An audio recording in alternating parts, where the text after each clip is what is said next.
Fallout, Skyrim, Oblivion, Morrowind. These games all have one thing in common. They're made by monkeys. Bethesda Softworks has risen to become one of the biggest developers within the last 2 decades because of their massively popular physics-based open-world games. Yeah, The Witcher is cool, but I can't slap an NPC in the face with a plate, so I don't give a shit. They saw massive success with the game design of go wherever, do whatever, be whoever. While their RPGs were never the most technically complex, especially compared to their peers, they were always the biggest and provided the most detail and variety that sucked in players like a vacuum, getting them not just addicted to their game, but addicted to the game's world. Creating lifelong fans that stuck around for Bethesda, not just their games. 20 years later, and they are now one of the most hated developers in the industry. What? The problem with success and taking 10 years to make a new game is that expectations get too high. And as gaming evolved, Bethesda evolved too. Maybe not in a good way. Alienating older fans that like Bethesda games for their RPG elements. They also don't know how to fix bugs. Now Bethesda is at one of the biggest crossroads the company has ever faced with their next title. StarField. StarField, to be fair, could be the ultimate game for Bethesda because space and, stars can be anything, man. New planets, aliens. They can promise literally anything and then deliver hot garbage, like all of these. The cogs of Bethesda's marketing team are already turning. Senile old Todd's already promising space Skyrim and Indiana Jones meets NASA and Transformers 3 the Dark Side of the Moon. I'm not kidding, they've said all of this. They've definitely said all of this. Don't look it up. The game has a release date exactly 11 years after Skyrim. And the trailer's vague, but says enough to get people saying all sorts of crazy hoopla. Like I bet your space combat, you fly the spaceships in this one. But no. And that's because of those sweet 2 words. Creation engine. The creation engine is like your grandma's 20-year-old fridge she refuses to throw out because if it ain't broke, don't fix it. But the door doesn't close and all of her milk's always frozen. The creation engine can't even handle NPCs walking around without having a meltdown, let alone flying spaceships.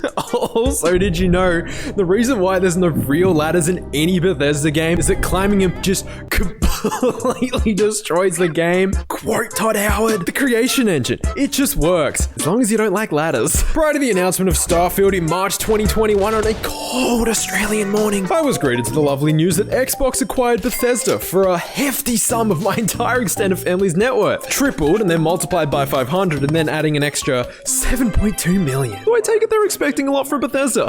Looking at some of Microsoft's other game acquisitions either paints a beautiful sunrise or a horrifying monstrosity that scarred my 8-year-old eyes for life. Because Jesus, I was too young to see this. Rare Studios made 2 of the most creative and unique 3D platformers ever. And then Microsoft said, hey, go eat rocks, idiot. And they never made a game again. Microsoft isn't particularly warm towards its studios because to them, one bad game means one less game studio. But if a game is already super successful and makes bucket loads of cash, like Minecraft, they're more than happy to pump money into it until it becomes a shell of its former self. Even if a game is bad, they don't really care because they're a business and art doesn't make money, you loser. So this could be seen 2 ways. Either Microsoft bought Bethesda because of Skyrim's plague-like creation club and Fallout 76's microtransactions. Not the game.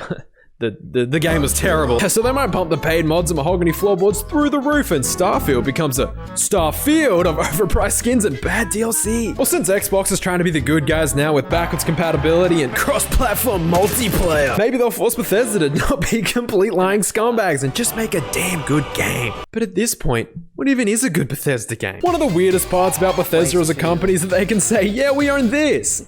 And this. One game that is so obviously a cash grab for nostalgia, and then the other one's like a single player masterpiece with like 3 transactions. They're not even micro. They're actually pretty good. What does that mean? I don't know. I just made this joke up. It's not even funny. Bethesda mainline just keeps releasing more and more disappointing game and pushing out more and more crappy DLC into already fully priced 10-year-old games. Bethesda have run Fallout and the Elder Scrolls into the dirt with the most evil corpse shit ever. While their little siblings, the studios they literally own, keep pumping out some of the best stuff of the last decade with like barely any scum tactics.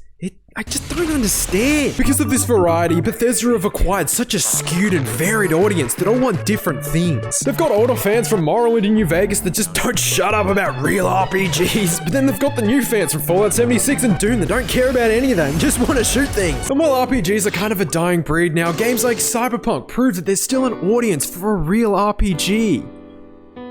I'm kidding. Cyberpunk is not a real RPG. That game sucked. So StarField has the burden of both these camps and needs to bring them together through copious amounts of lovemaking.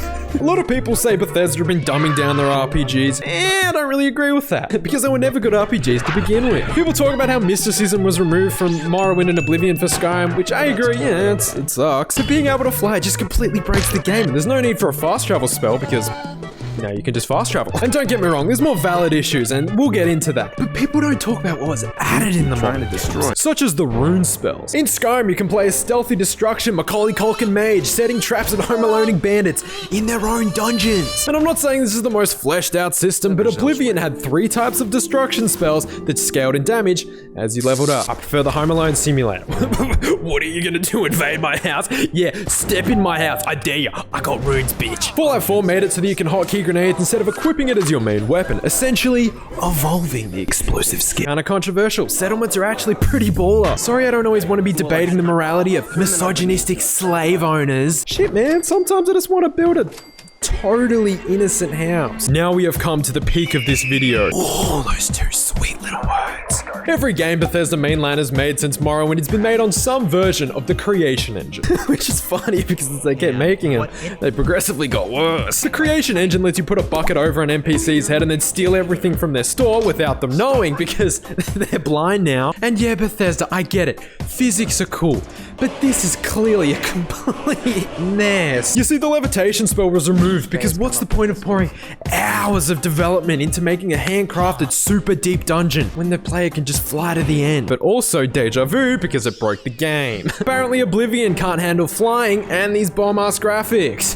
Whoa! Every bug in Fallout 76, which by the way, was in the thousands, was a direct result of porting this engine into a multiplayer game. You know, a thing that was never designed to do. Old engines aren't necessarily bad. The example everyone gives is that Red Dead 2, a canvas of beautiful colors and pixels, was made from a 2006 ping pong game. But comparing a Bethesda-made game released in the same year as Red Dead 2 makes the creation engine look closer to Ocarina of Time than Grand Theft Steam. So what can we expect from StarField? It's hard to see what features they'll bring along or remove from their newer games. The obvious changes to Fallout were that the quests and dialogue were made significantly more linear and boring. Morrowind's book-fetching simulator was skin-crawlingly miserable, but at least it made the dungeon special, while in Skyrim you'll kill more bandits living in caves than the number of all NPCs in the rest of the game. So I guess anything that lowers the cum-blasting fun meter will probably be removed. The biggest issue this game faces is the engine itself. While they're calling this an upgraded version of the creation engine, I mean, is it Creation Engine 2 or is it Creation Engine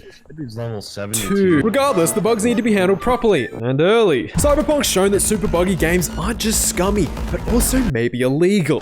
So if StarField wants to stay on the PlayStation Store, Todd better slap on some overalls, grab a mop, and do some actual cleaning. Because by now, our little gamers are super jaded when it comes to bugs, especially if devs want to start raising the prices while they're still borderline unplayable. And you might think Bethesda's too big to fail, but remember BioWare? All it took was 3 games the fans didn't like, and now they've got no fans. After Fallout 4, Fallout 76, and all the paid mods Skyrim drama, Bethesda really needs to win back the fans. But listen here, buddy. Let's get real for a second. StarField will continue the trend of simplifying their games. StarField will be a buggy mess. But there's something people always forget when it comes to Bethesda's games. No one makes a world like they do. No other studio creates worlds that spawn 3-hour-long videos on a character with 5 minutes of dialogue. No other studio creates worlds that spawn a decade of mods better than most games. Because no one, not a single other developer has ever put out anything close to having the level of detail of anything Bethesda has put out. And it's been 5 years since I've played a new Bethesda game, and honestly, I'm pretty excited because I know that despite every criticism of Bethesda, they make the best open world games. I will be waiting until they fix the bugs though. Hey, welcome to the outro screen. How you doing, man? I mean, there's no point for you to be here anymore. The video is over, but if you do stay, maybe you'll find out what's in the grill.